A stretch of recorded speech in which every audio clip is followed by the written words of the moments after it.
ओम शांति। 19 अगस्त 2026 के ईश्वरीय महावाक्य।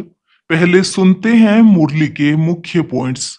बाबा ने कहा, जितना पुरुषार्थ करेंगे कराएंगे उतना ऊंच पद पाएंगे। तुम्हें गृहस्थ व्यवहार में रहते दोनों तरफ तोड़ निभाना है। अच्छी रीति पढ़ना है और पवित्र भी रहना है। बेहद का बाप आए ही हैं सबको पावन बनाने। तुम अभी संगम पर हो, अब फिर से उस पतित दुनिया में नहीं जाना। फिर बाबा ने कहा, तुम बच्चों को बहुत खुशी होनी चाहिए कि हमारी नई दुनिया में घी की नदियां बहेंगी और यहाँ तो घासलेट भी नहीं मिलता। जो देवी देवता धर्म वाली आत्माएं होंगी वही आकर ब्राह्मण बनेंगी। ब्रह्मा कुमार कुमारी बनने बिगर बाप से स्वर्ग का वर्षा मिल नहीं सकता। लास्ट में बाबा ने कहा, 1 घंटा रोज यह पढ़ाई जरूर पढ़ो और साथ ही अपने को आत्मा समझ बाप को याद करो। देही अभिमानी हो रहेंगे तो बाप की याद रहेगी। शरीर को याद करेंगे तो लौकिक संबंधियों की याद आएगी। और अब सुनते हैं महावाक्यों को विस्तार से। मुरली का सार। मीठे बच्चे, तुम्हें अभी रूहानी कारोबार करनी है।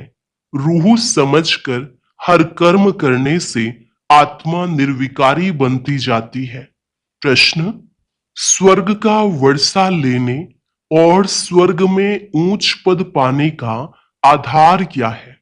उत्तर, ब्रह्मा कुमार कुमारी बने तो स्वर्ग का वर्षा मिल जाएगा, परंतु ऊंच पद का आधार है पढ़ाई।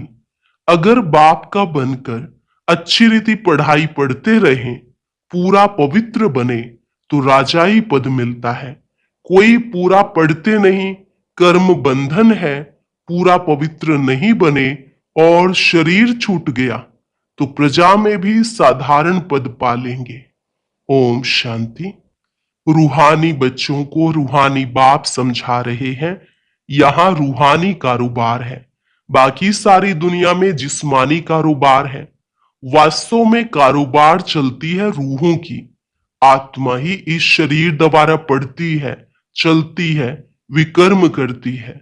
इसलिए पतित आत्मा पाप आत्मा कहा जाता है। आत्मा ही सब कुछ करती है। इस समय सब मनुष्य देह अभिमानी है। मैं आत्मा हूं समझने बदले समझते हैं मैं फलाना हूं, यह व्यापार करता हूं, यह फलाने कामी क्रोधी हैं, शरीर का ही नाम लेते हैं। इसको कहा जाता है देह अभिमानी दुनिया, उतरती कला की दुनिया। सतयुग में ऐसे नहीं होता, वहां देही अभिमानी होते हैं। तुमको देही अभिमानी बनाया जाता है। अपने को आत्मा निश्चय करो।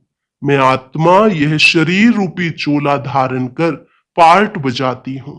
वह एक्टर्स भी भिन्न भिन्न कपड़ा बदली कर पार्ट बजाते हैं।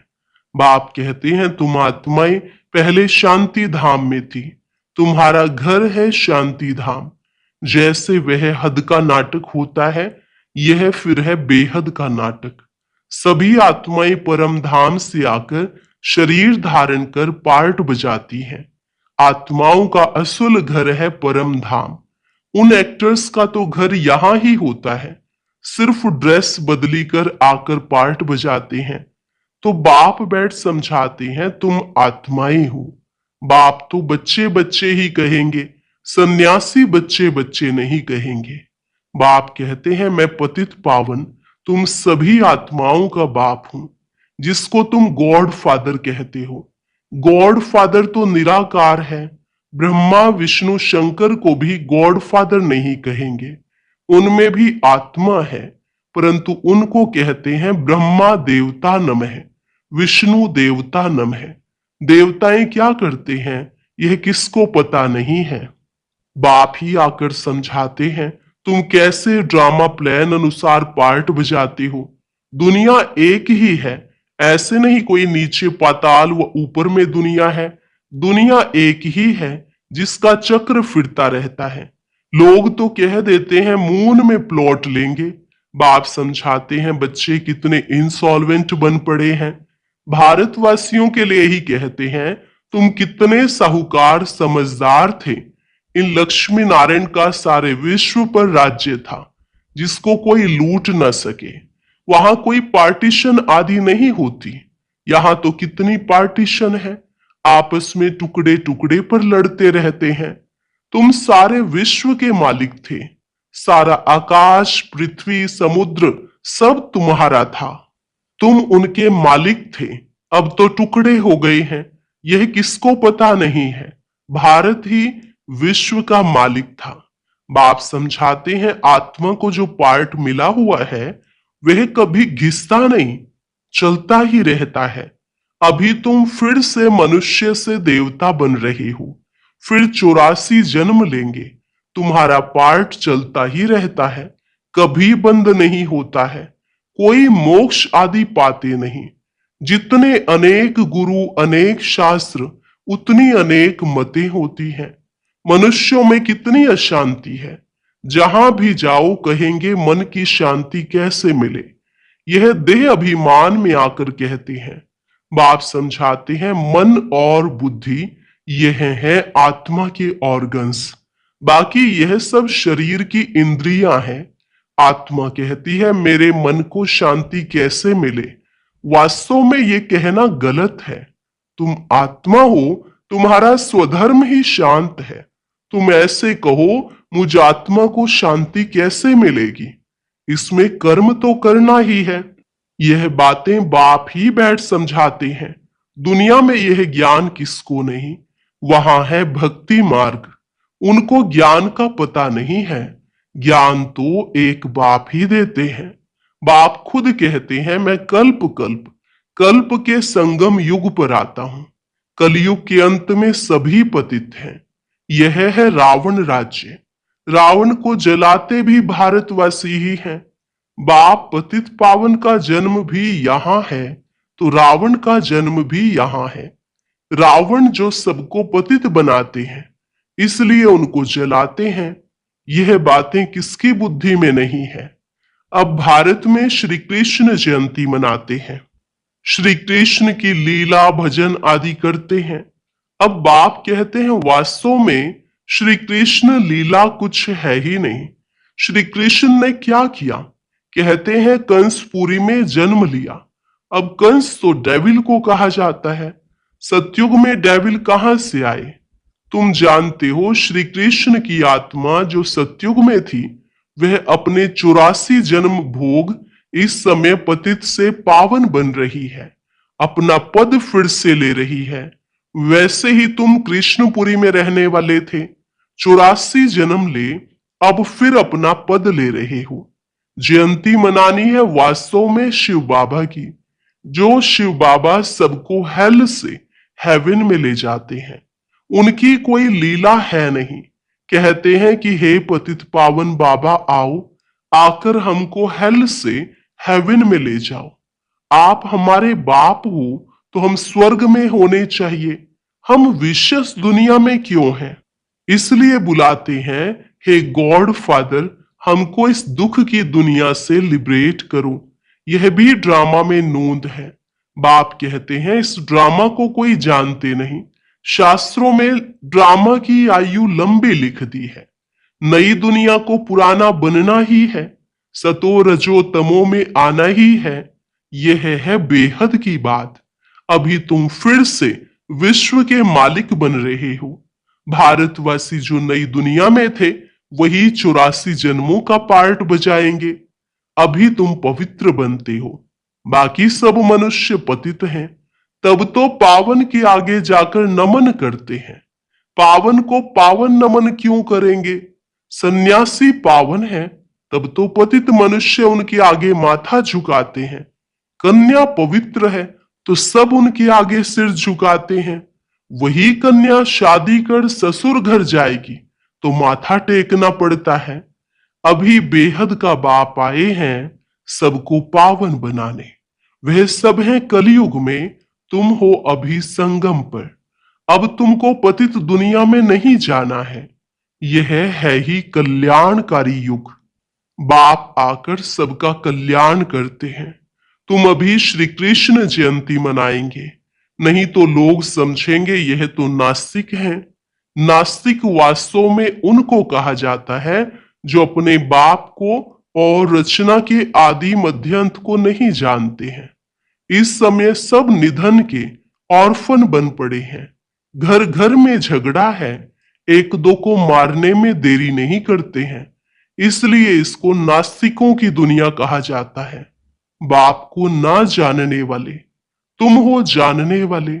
अभी तुम समझते हो कि हम पत्थर बुद्धि थे, बाप हमको पारस बुद्धि बना रहे हैं। और कोई तकलीफ की बात नहीं। बाप सिर्फ कहते हैं 1 घंटा पढ़ो, अपने को आत्मा समझ मुझ बाप को याद करो। शरीर को याद करेंगे तो लौकिक संबंधों की याद आएगी। देही अभिमानी रहेंगे तो मुझ बाप की याद रहेगी। यह तो है ही विषयस दुनिया। विषय सागर में गोते खाते रहते हैं। विष्णु को क्षीर सागर में दिखाते हैं। कहते हैं वहां घी की नदियां बहती हैं। यहां तो घासलेट भी नहीं मिलता। फर्क है ना? तो तुम बच्चों को कितनी खुशी होनी चाहिए। बाप ही खिवैया है ना। गाते भी हैं, नैया मेरी पार लगाओ। यह सब नैयाएं हैं। खिवैया एक बाप ही है। यह शरीर यहां ही छोड़ देंगे, बाकी आत्माओं को पार ले जाएंगे शांति धाम। वहां से फिर भेज देंगे सुख धाम। परमपिता परमात्मा को ही खिवैया कहा जाता है। बाप की ही महिमा गाते हैं अनेक प्रकार से। अभी तुम पवित्र बन पवित्र दुनिया के मालिक बनते हो। श्री श्री शिव बाबा आए हैं श्रेष्ठ बनाने। खुद भगवान कहते हैं यह भ्रष्टाचारी दुनिया है। अभी तुम परम पिता परमात्मा की श्रीमत पर चल श्रेष्ठाचारी बनते हो। कितनी यह गुप्त रमणीक बातें हैं जो तुम बच्चों को ही समझ में आती हैं, औरों को समझ में आएंगी ही नहीं। तुम जानते हो कि अभी देवी देवता धर्म का कलम लग रहा है। जो भी देवी देवता धर्म वाले और धर्मों में चले गए हैं वही आकर फिर ब्राह्मण बनेंगे। ब्रह्मा कुमार कुमारी बनने बिगर बाप से स्वर्ग का वर्षा ले नहीं सकते। अभी तुम ब्रह्मा कुमार कुमारियां स्वर्ग का वर्षा ले रहे हो। जितना पुरुषार्थ करेंगे कराएंगे उतना ऊंच पद पाएंगे। सब तो इतना नहीं कर सकते। पूरा नहीं पढ़ेंगे तो उसका नतीजा क्या होगा? अगर शरीर छूट जाए तो स्वर्ग में आ जाएंगे, परंतु प्रजा में बिल्कुल ही साधारण। अगर बाप का बनकर अच्छी रीति पढ़े तो राजाई पद पा सकते हैं। नहीं पढ़ते हैं तो समझेंगे उनकी तकदीर में नहीं है। पवित्र रहेंगे पढ़ेंगे तो ऊंच पद पाएंगे। अपवित्र होने से बाप को याद नहीं कर सकेंगे। ऐसे भी बहुत हैं। कर्म बंधन का हिसाब जब छूटे, गाड़ी के दोनों पहिया पवित्र होंगे तो ठीक चलेंगे। दोनों पवित्र रहेंगे तो ज्ञान चिता पर बैठ जाएंगे, नहीं तो खिटपिट होती है। कई बच्चे कहते हैं कि बाबा हम तो जानते हैं श्री कृष्ण सतयुग का पहला प्रिंस है, तो क्यों नहीं कुछ मनाए। अच्छा, हम श्री कृष्ण की आत्मा को बुला भी सकते हैं, आकर खेल पाल करेगी, रास करेगी और क्या करेगी। गोप गोपियां तो यहां ही होते हैं। वहां तो प्रिंस प्रिंसेस आपस में मिलते हैं तो रास करते हैं, सोने की मुरली बजाते हैं। यह सब खेल पाल तुम पिछाड़ी में देखेंगे। यह सब पार्ट चलेंगे। शुरू में दिखाया गया, फिर तुम पुरुषार्थ में लग गए। अब फिर पिछाड़ी में साक्षात्कार होना शुरू होगा। कौन कौन किस पद को पाएंगे यह तुम जानते हो। बाप बैठ यह सब राज समझाते हैं। तुमसे पूछते हैं वेदों शास्त्रों को मानते हो? बोलो हाँ, हम क्यों नहीं मानते हैं। ये सब भक्ति मार्ग की सामग्री है। इनमें कोई ज्ञान नहीं है। ज्ञान देने वाला तो एक है। ज्ञान मिलता है तो भक्ति आपे ही छूट जाती है। तुम मंदिर में भी जाएंगे तो बुद्धि में रहेगा कि लक्ष्मी नारायण फिर अब नई दुनिया में राज्य करेंगे। बाप बच्चों को समझाते हैं, दोनों तरफ तोड़ निभाना है। गृहस्थ व्यवहार में रहते पवित्र बनना है। श्रीमत कहती है पूरे पवित्र बनो, पूरा वैष्णव बनो और विष्णुपुरी का राज्य लो। अच्छा, मीठे मीठे सिकिलधे बच्चों प्रति मात पिता बाप दादा का याद प्यार और गुड मॉर्निंग। रूहानी बाप की रूहानी बच्चों को नमस्ते। रूहानी बच्चों की रूहानी बाप दादा को नमस्ते नमस्ते, गुड मॉर्निंग। शुक्रिया बाबा, शुक्रिया। धारणा के लिए मुख्य सार, योग द्वारा कर्म बंधन का हिसाब किताब चुकतू कर पावन बनना है। ज्ञान चिता पर बैठना है। पूरा पूरा वैष्णव अर्थात पवित्र बनना है। अपने शांत स्वधर्म में स्थित रहना है। सबको शांति धाम की याद दिलानी है। कभी भी अशांत नहीं होना है। वरदान, आवाज से परे की स्थिति में स्थित हो, सर्व गुणों का अनुभव करने वाले मास्टर बीज रूप भव। आवाज से परे की स्थिति में स्थित हो, सर्व गुणों का अनुभव करने वाले मास्टर बीज रूप भव। जैसे बीज में सारा वृक्ष समाया हुआ होता है, वैसे ही आवाज से परे की स्थिति में संगम युग के सर्व विशेष गुण अनुभव में आते हैं। मास्टर बीज रूप बनना अर्थात सिर्फ शांति नहीं, लेकिन शांति के साथ ज्ञान, अतीन्द्रिय सुख, प्रेम, आनंद, शक्ति आदि आदि सर्व मुख्य गुणों का अनुभव करना। यह अनुभव सिर्फ स्वयं को नहीं होता, लेकिन अन्य आत्माएं भी उनके चेहरे से सर्व गुणों का अनुभव करती हैं। एक गुण में सर्व गुण समाये हुए रहते हैं। स्लोगन, अच्छाई धारण करो लेकिन अच्छाई में प्रभावित नहीं हो जाओ। अच्छाई धारण करो लेकिन अच्छाई में प्रभावित नहीं हो जाओ। अव्यक्त इशारे, अपवित्रता के बीज को भी समाप्त कर संपूर्ण स्वच्छ पवित्र बनो। पवित्रता आप ब्राह्मण आत्माओं का अनादि आदि संस्कार है।